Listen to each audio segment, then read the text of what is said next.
Ito po, nagsalita na si Senate President per tempore, si Jingoy Estrada, nakaalyado ni Escudero, sa papapatunay po na talagang majority na po ay nakuha nila para manatili si Escudero. At ang sinasabi niya rito ay tungkol sa qualification ng mga binigay na pagiging chairman ng komite na ating binabanggit. Kapalit ng mga magandang posisyon, chairman ng mga komite, ang dahilan kung bakit nakuha at mananatiling Senate President si Escudero dahil majority ay sumuporta sa kanya kapalit ng mga posisyong ito. Pakinggan nyo si Jingoy Estrada. No, kasi lahat ng mga committees na inalok, I think qualified. Like for example, Senator Mark, naging secretary ng DPWH. Siguro nararapat lang na mapunta sa kanya yung Committee on Public Works. Meron din si Senator Erwin Tulfo, galing siya sa DSWD. Siguro nararapat lang na ibigay natin sa kanya yung Committee on Social Services. Sino pa ba? Si Senator Pamakino, ang kanyang advocacy, education. Siguro dapat natin ibigay yung Committee on Basic Education sa kanya. Ganoon din si Senator Kiko Pangilinan. Ang forte niya, agriculture.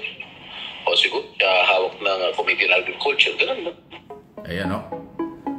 So ayan po yung sinasabi ni Jingoy Estrada. Ano ha? Yung mga ilan lamang yan. Every senator naman can scrutinize the budget. Ayan, siguro I think si Senator Sherwin Gatchalian is going to head the Committee on Finance. Yan ang balita ko na kukunin ni Senator Marcoleta yung Blue Ribbon Committee. Ayan o. Ayan o, maliwanaw. Kinatay-katay na po yung mga sensitibong posisyon.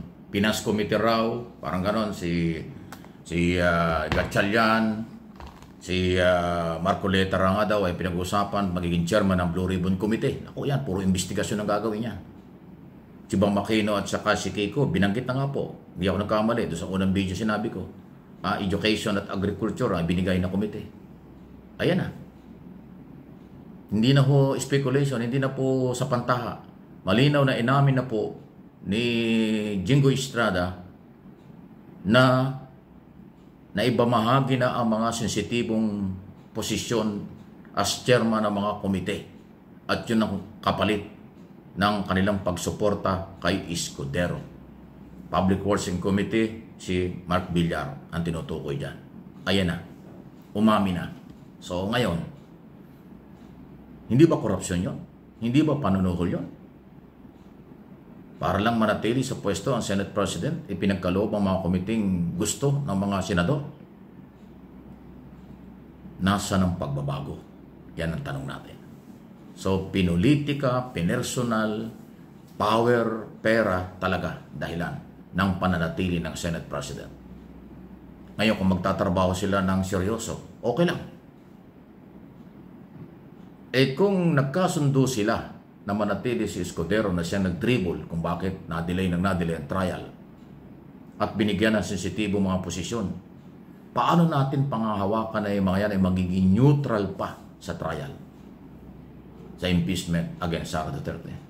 Magiging neutral pa kaya ang mga senador judges na identify kay Escudero pagkatapos nitong ganitong pagpanunuhol, pagbibigay ng mga sensitibong posisyon kapalit ng pananatili ng Senate President? Magiging neutral pa ba sila? Titingin pa ba sila sa ebidensya? Or dismissal na? Ayan ang ating aabangan. Ang dismissal ay labag sa saligang batas. Dismissal without trial, labag yan sa kanilang mga Senate rules o impeachment rules at sa Constitution. Ang sinasabi ng saligang batas, constitutional duty ng Senado. Bawat senador ang trial.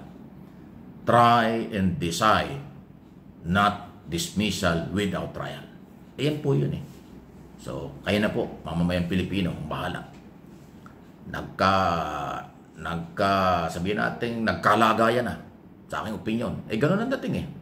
Pinagmamalaki na ni Jingoy Estrada, Senate President pro tempore. Siya po yung number 2 sa pinakamataas na posisyon sa Senado. Sunod siya sa Senate President eh. Ayun na.